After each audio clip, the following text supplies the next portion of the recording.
Football Then and Now, a fun look at football nostalgia and the modern game intertwined. Join us.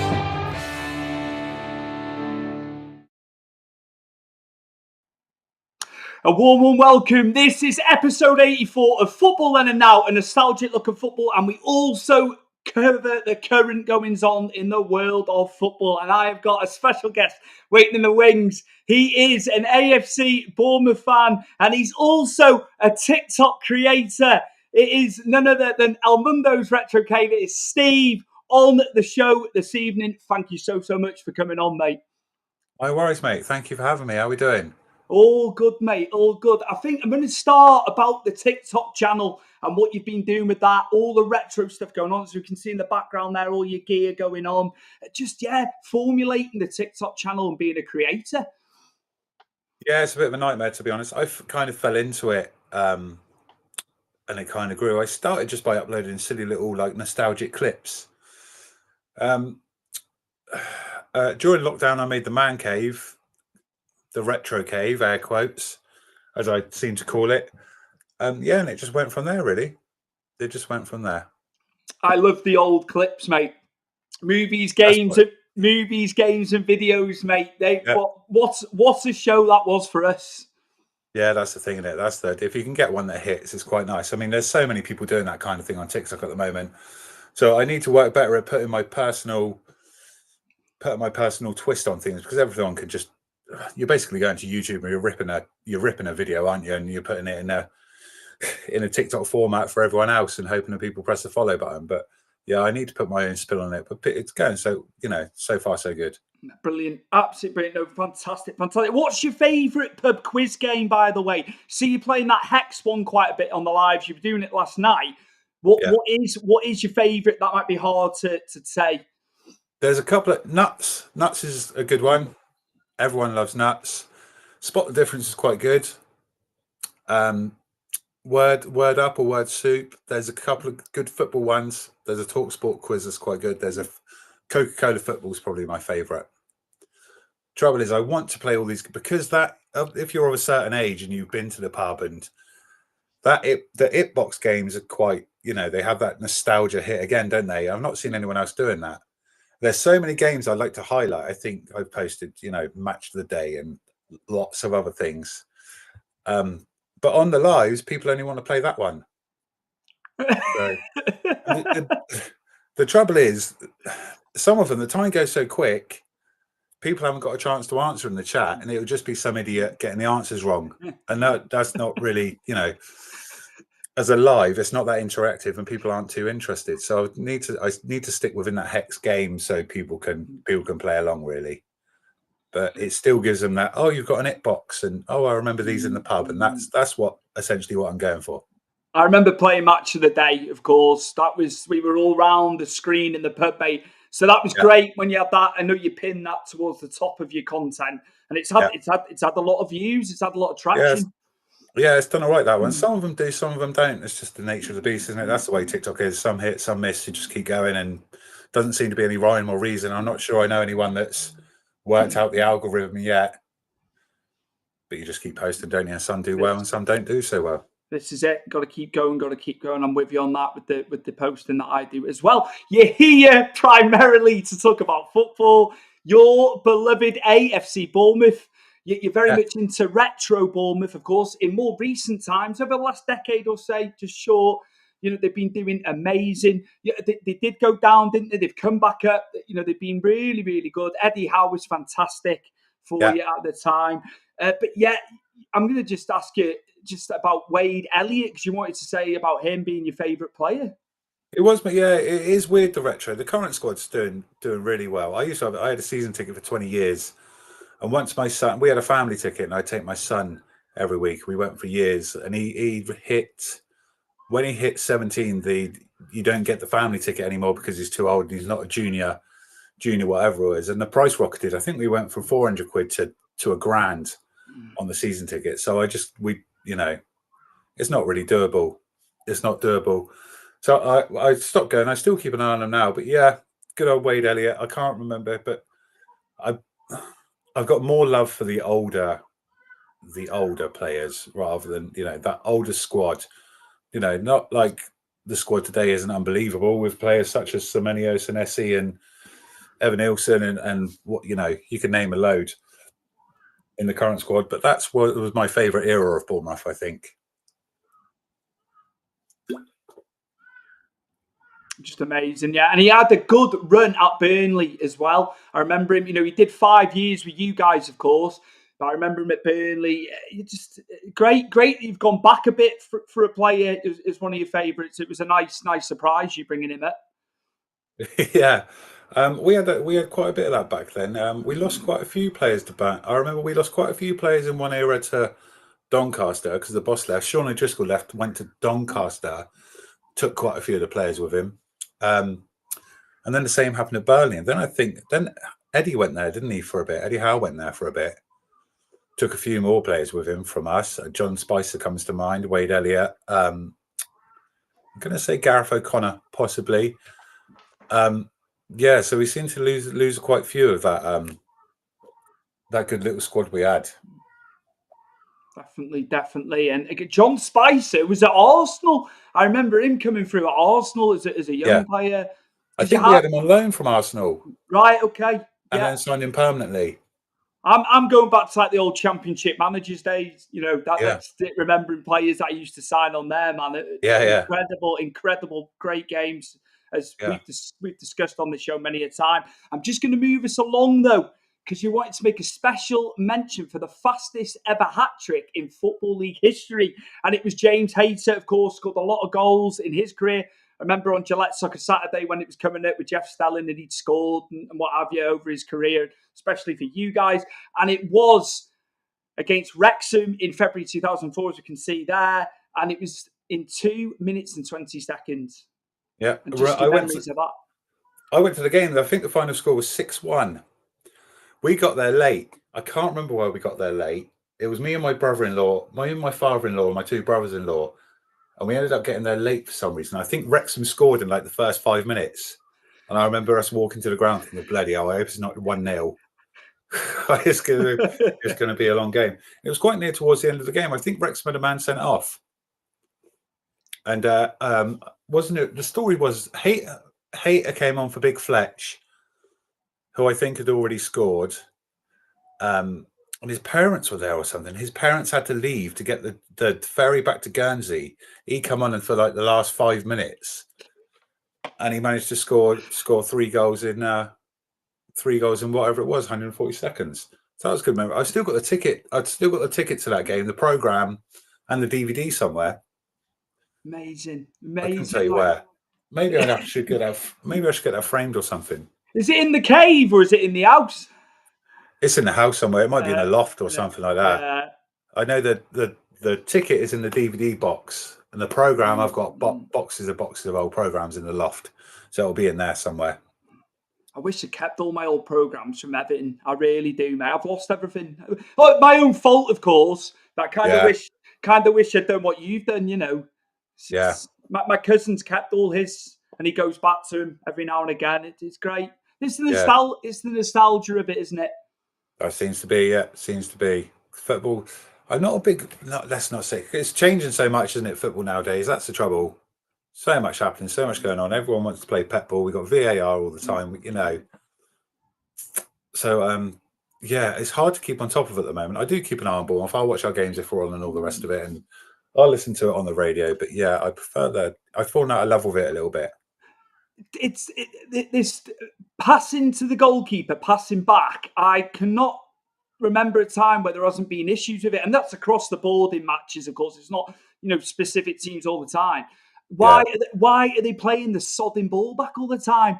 Yeah, because it's causing so much havoc. There's been so many goals in the early season, especially in the Premiership, which has been an error from a pass back.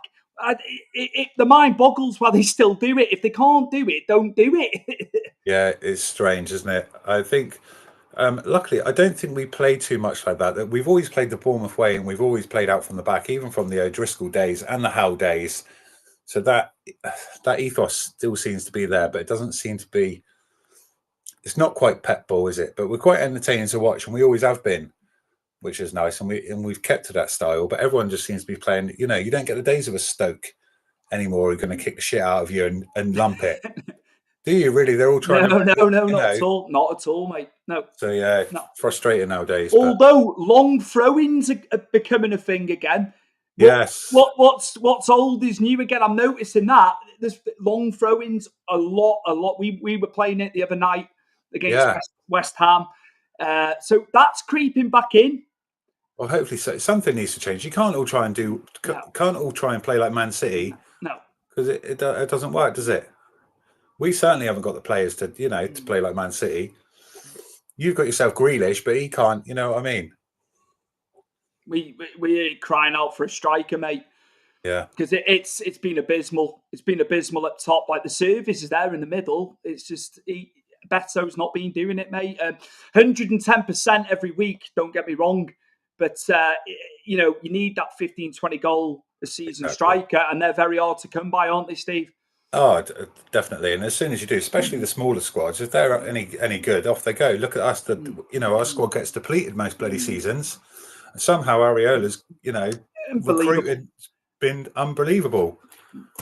I said about the backline getting decimated through the summer. Yeah. I was a little bit worried for you, but your manager is absolutely brilliant because he's done fantastic with the lads, and Senesi's been brilliant. I've got him in the fantasy team at the moment. He's been getting me points. He's been getting me points galore. Justin Clive, it's been a bit quiet. He has been a little bit quiet. Semenyo seems to have stepped up, doesn't he? Yeah.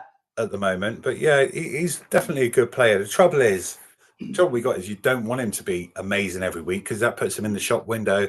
Obviously, he's Patrick's son, so he's already got eyes on him. There's already a lot of expectation. So if he's a bit part player here and there, and he comes on and there's a little bit of magic, then so be it, I guess. Definitely. Rather than because he was being ferried out on loan a lot in his early career, and it looked like he couldn't find somewhere. And my God, his form for you, especially last season, he's really found himself at Bournemouth. It's been brilliant, because he was at Roma. He's been at clubs in Europe, on the continent, but he's done so well. I think he's a fantastic player. Yeah, maybe just a slow start, and we'll see. At least the others are picking up the pieces. We're getting the results. I don't think we've only lost to Liverpool this season. I know we're not far in. And a draw against Leeds last week, which would take. Leeds is Ellen Rowe's horrible place to go, isn't it? So, but yeah, we're coming along nicely, to be fair. The Vitality is a tough place to go, let me tell you. We've struggled with you over the last decade or so, going there. We really have. I remember Junior Stanislas. I think it might have been I was there. A 3-2 win for you boys, if I remember rightly. And, wasn't it 4-3? 4-3? Crikey Moses. Wasn't it 4-3? I think so. Junior scored at the last, didn't he? It was like added time or something. Yeah. Was that a cup game? I think it was the league, and then you beat us. You beat us in the cup, and I'm gonna say, I think Dyche may have been in charge, or it was Lampard, and I think you beat us 2-1 in the cup game, but you took a lot of players out, in that game, and you outplayed us. You really did. He rotated, and you outplayed us in that cup game.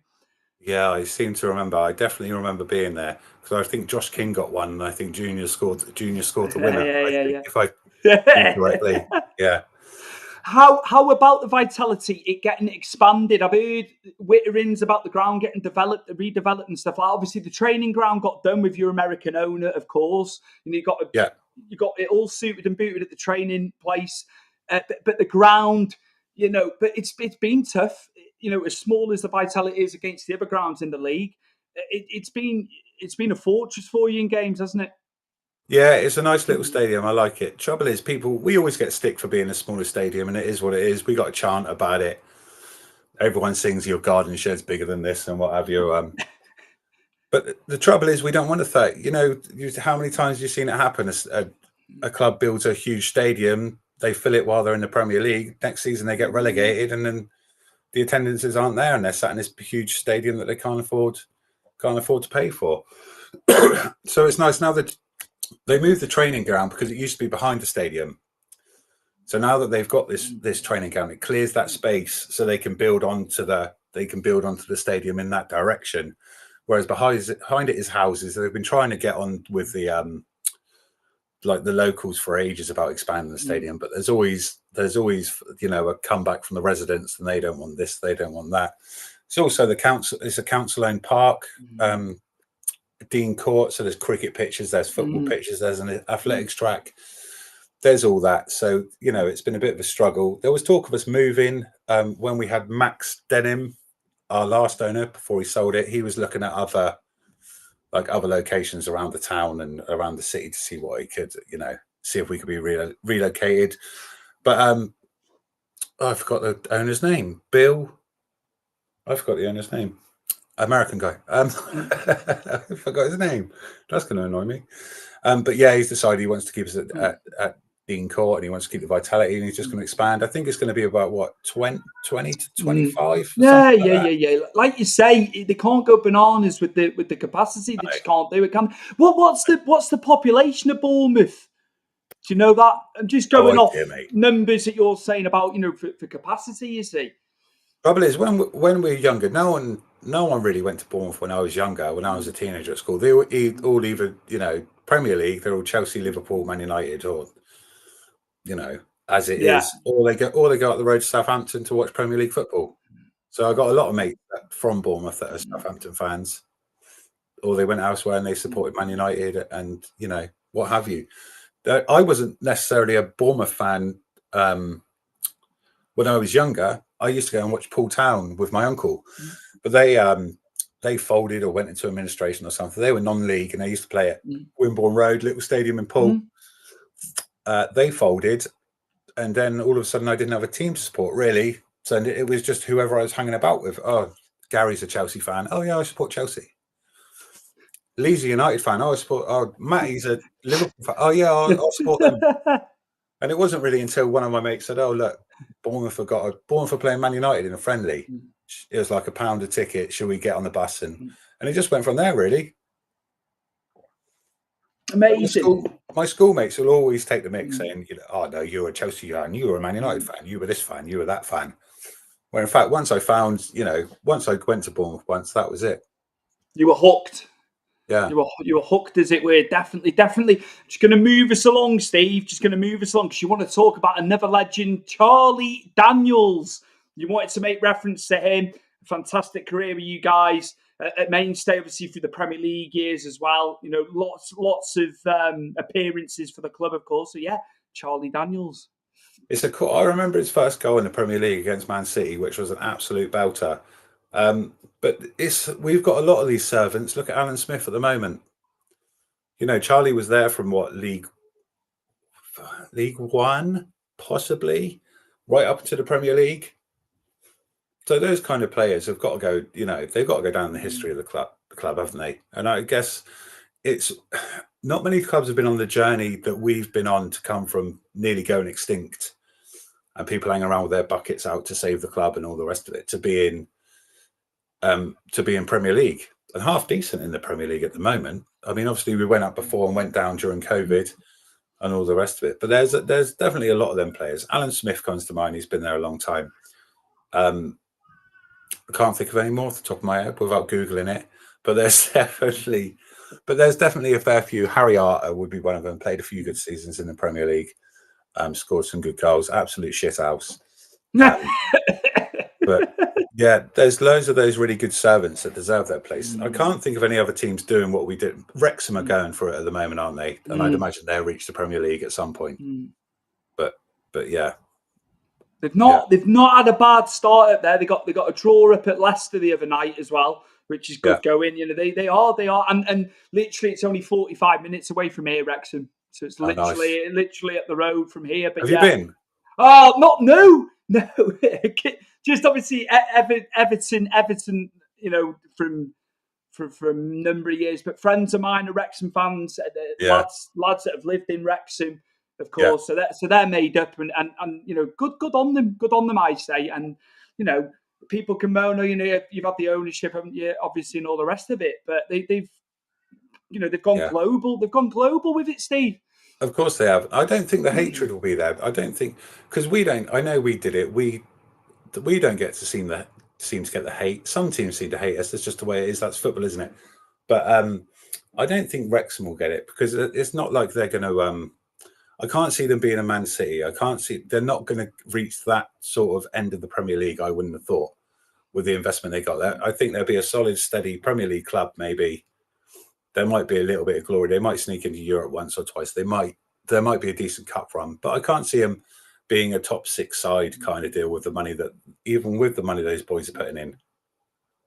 They need that stand building as well. They've got all that going through at the moment. They had the temporary stand with no roof. It's obviously had to come away. They need it built, and also it's so they can get the Wales games at North. Because years ago in the 80s or 70s, the racecourse had the games. The home internationals were up there and what have you. So it's good. We need to get Wales games up here. It really annoys me that we don't get it up in the North. It's all down south. Yeah, that's it. Where do they do it now? Is it Cardiff or Millennium Stadium? Yeah. They do it at Cardiff City, but obviously years prior it was at the Millennium, wasn't it? When Mark Hughes was in charge, there was a lot of big games. When they beat Italy, when they were trying to qualify for Euro 2004, they beat Italy there. Like Del Piero was playing. They had all the top players at the time, and we need games up here. I keep harping on about it.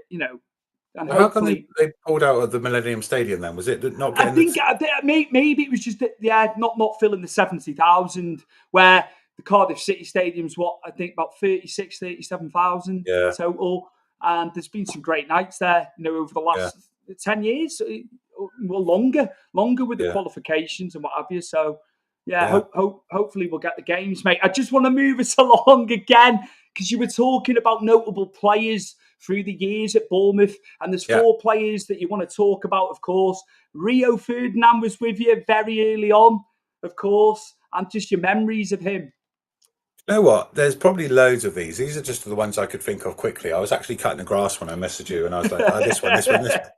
And I must have sent 10 messages in 30 seconds. But yeah, he wasn't the Rio Ferdinand there, was he? He wasn't the Rio fan we know and love. He was some kid on loan we had from Harry Redknapp, who was great. Redknapp's association with us has been really good, and he sent us players left, right, and centre.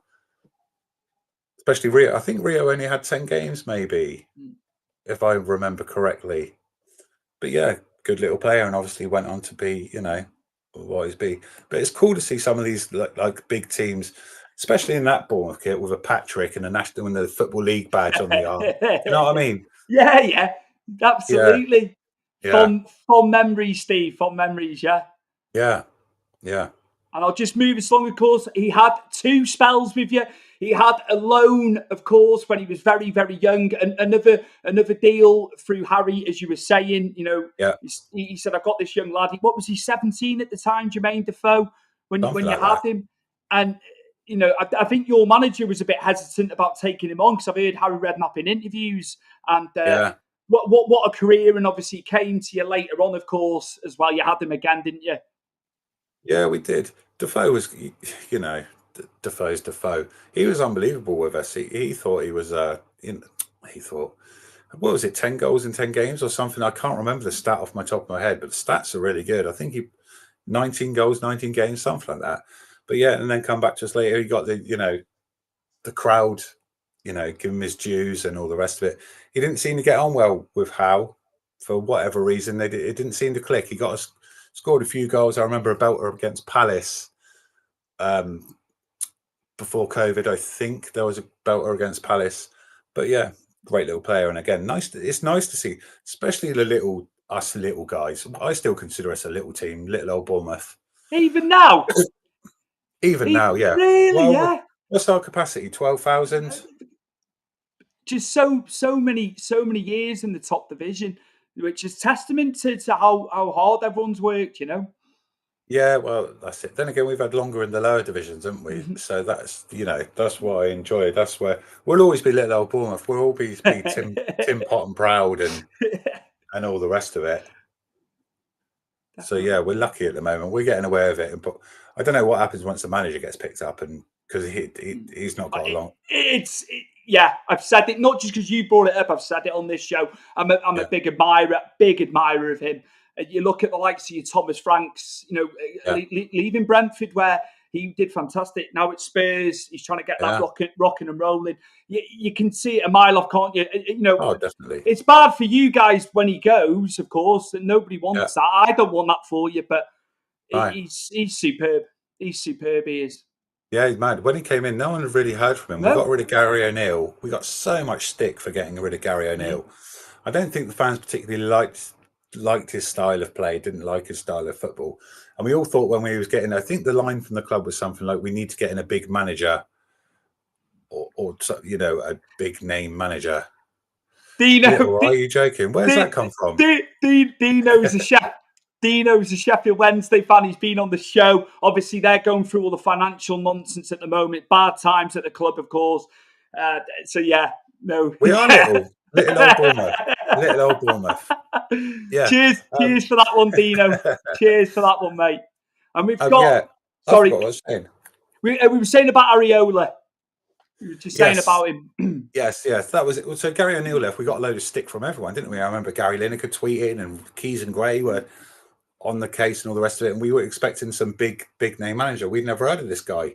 Not many had. What was he at? Racing or something before he came to us? Was it Racing? I can't remember. But yeah, he's hit the ground running and he's been amazing. Much better than Gary O'Neill.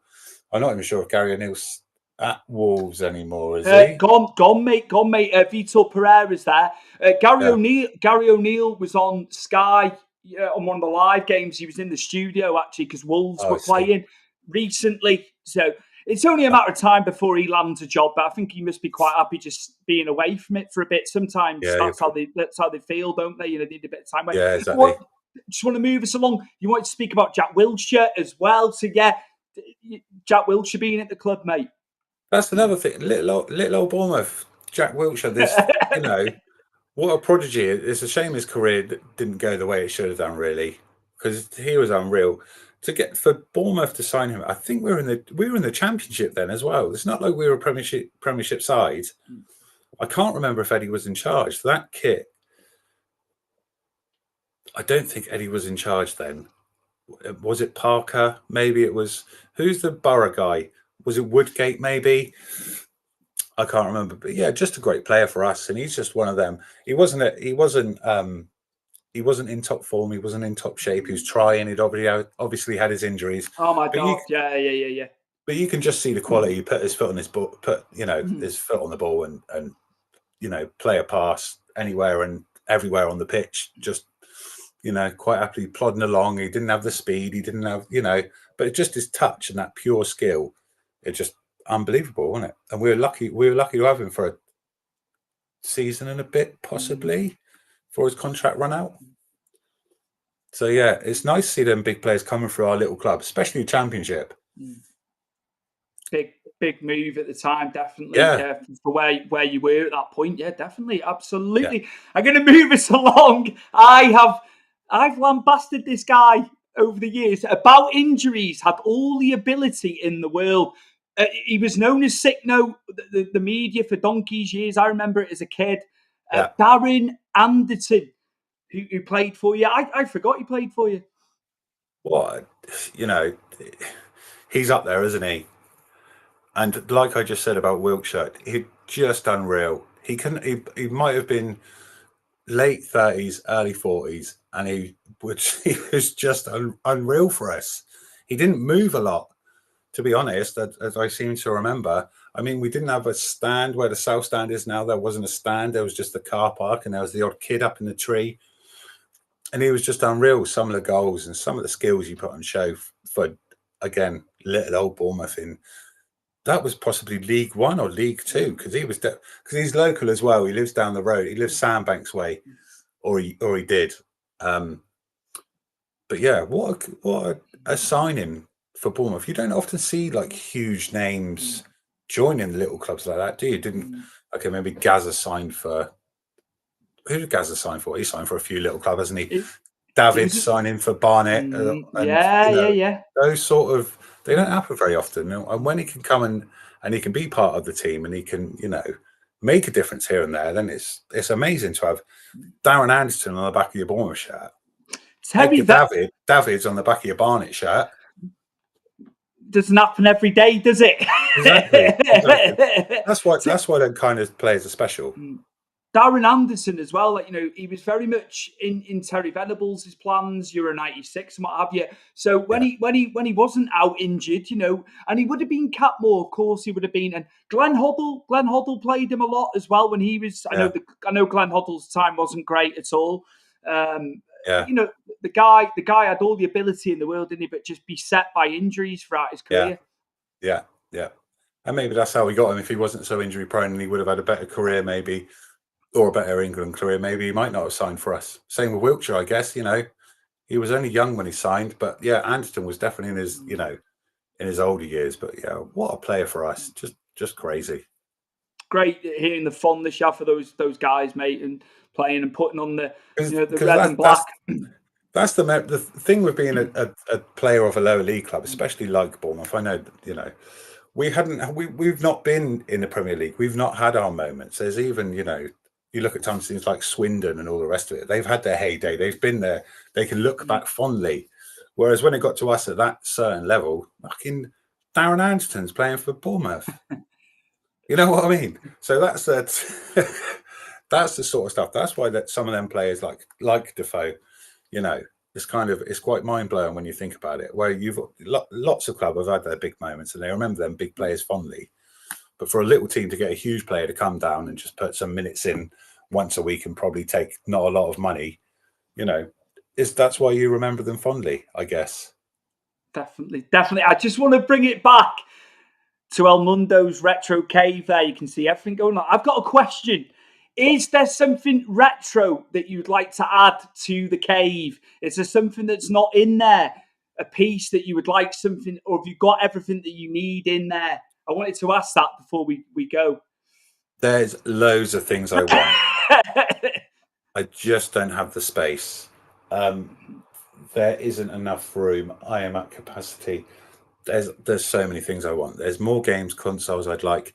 I'd like some more football memorabilia. I've got some Bournemouth bits hanging up here and there. I've got my little cherries, LED cherries on the wall. There's lots of things. I'd like a Back to the Future hoverboard. I'd like a signed England shirt. I'd like, I'd like a fruit machine. There's a hell of a lot of things that I'd still like. I'd like some of the cooler Lego sets, possibly. Like you can get a Pac-Man arcade, and pool table would be nice, but it's only. I had a pool table in there before, but you're kind of in the corner. You can't quite, so I got rid of that. You ditched it. It got ditched. Yeah, there's lots of stuff. I've got lots of stuff in there. I'd love lots more, but I can't. There's just not enough space. It's amazing. It's amazing how you've got it, mate. It truly is. From seeing the content and what have you. Just while I'm jogging my memory as well, just behind you there, you've obviously got the arcade machine. If you could pick one game and one game only to play on that device there, what would it be? Streets of Rage 2. Oh, come on. Yes. Yeah. Obviously, played Streets of Rage 1. Played them all. Played 3 as well. And then, obviously, they've done the reboot, haven't they? They've done them all, Yeah. 4 came out, yeah. Absolutely. But, yeah, Streets of Rage, mate, yeah. Why Streets of Rage 2? What was it for you? Or is for you? To be fair, I've got it on the shelf for the Mega Drive. Streets of Rage 2. And the reason I play it on that is because my brother-in-law's currently got the high score. You're chasing him down. Yeah. So I need to knock him off. You'll get it. You'll get it, mate. I will do. It's just finding the time. Finding the time. Definitely. Just because you said about the Mega Drive, that was my favourite console growing up. Yeah. What is your favourite console? Yeah, probably Mega Drive. Yeah. Yes. I'm with you. Yes. Come on, brilliant. Absolutely brilliant. Yeah. I had the NES. My first console was a NES. Dad had a Spectrum ZX, I think. We had one of them that he had from Donkey's years prior. We played that a little bit, put the tape in. But the Mega Drive, I'm with you, Steve. Yeah. Just fond memories. Renting games from the video shop, mate. That's what I used to do on a Friday night. Brilliant. That's the thing. The best thing about the best thing about the retro games consoles is people are still making games for them. There's like 10, 15, 20 new games come out a year for the Mega Drive. See, there was a Turtles one recently, Shredder's Revenge. I've got it. Did a- I've got it on the laptop. I Yeah. actually bought it on Steam. So they did a Mega Drive version. There's some farming simulator game you can get. There's some I think it's called Terrarium. There's loads of good games, and it's really cool that people are still developing. You can buy the actual disc case, and you can buy the cartridge, and it's got a manual and all the rest of it, and it works with the original hardware. So that's really cool. That's what I like about the retro community, that you can still, because you've seen on TikTok Shop. I mean, every other post is TikTok Shop. You can get the game things, can't you, and emulate them all. But it's just having that nice, the original, like the best of the best, definitely. Before we go, Steve, just plug the TikTok channel, please, and whether people can find you, and what you do with it as well, just for the listeners and viewers. Again, before you go. So it's strange, I don't like this promoting myself. I don't know why people follow me. I can't seem to work it out. I've never been good at that kind of thing. But it's just the nostalgia I'm going for. I do some man cave stuff every now and again. I'm quite lazy with it. I don't get enough time, really. I go live quite a bit playing the old Itbox. I mean, like I say, I've got 400 of those old Itbox games that are really, really popular if the right people see them. But yeah, the lives are fun. Everyone's a good laugh. People seem to like it. I sneak in a little video of nostalgia here and there.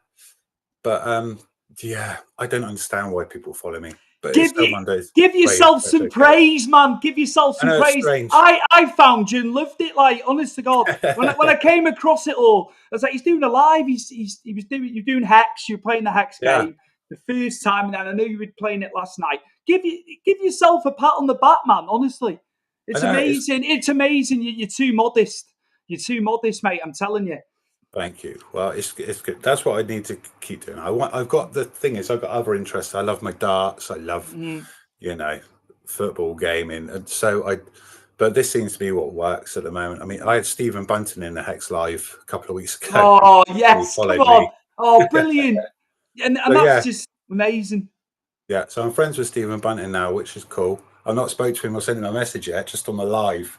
I was like, mate, sort us out, sort us out some tickets for something. Absolutely. But yeah, it's cool. People seem to like it. They're always popular, and it is a strange place to be in, because I hear, like you say, like, do you want to? And I've done other podcasts before, and it's weird. I find it strange. And that's fine. That's fine. That's you feel how you feel about it, mate. That's absolutely fine. Yeah. Again, it's been brilliant. Honest to God, I love watching your stuff. I really, really do. And we'll get you on again. We'll get you on later on in the season, because I know you don't follow Bournemouth as much now in the current times, do you? But you still know what's been going on current. What you said tonight. Not as much. I mean, I'm not there. I used to be on the message boards all the time. I was on Twitter every day. I was on, I was properly all over it. But I guess life just takes over. Not having a season ticket. So absolutely. Here's what it is. I mean, I'm still watching every game. So I'm telling you, I'm watching Match Today. I'm looking at the results. I'm checking Sky Sports. So definitely don't. It's hard. It's hard to balance everything. I'm with you on that. I'm totally with you on that. My guest this evening, AFC Bournemouth fan and TikTok creator. It's Elmundo's Retro Cave. It's Steve. It is episode 84 of Football Then and Now. Steve, thank you so much for coming on. All the best with the channel, of course, and the creating. Keep it coming, mate. Keep it coming. And just thank you for coming on this evening, mate. It's been a blast. No dramas. I enjoyed it. Thank you very much for having me. Not a problem, mate. Anytime. You're welcome anytime, mate. And this is in conjunction with the Sports Social Podcast Network. 650 podcasts and counting.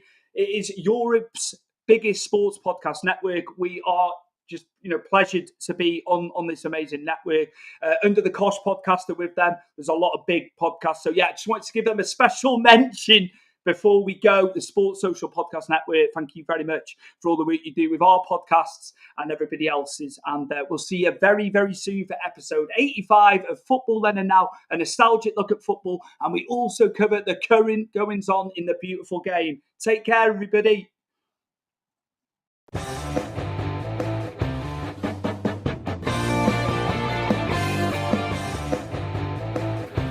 Football Then and Now, a fun look at football nostalgia and the modern game intertwined. Join us.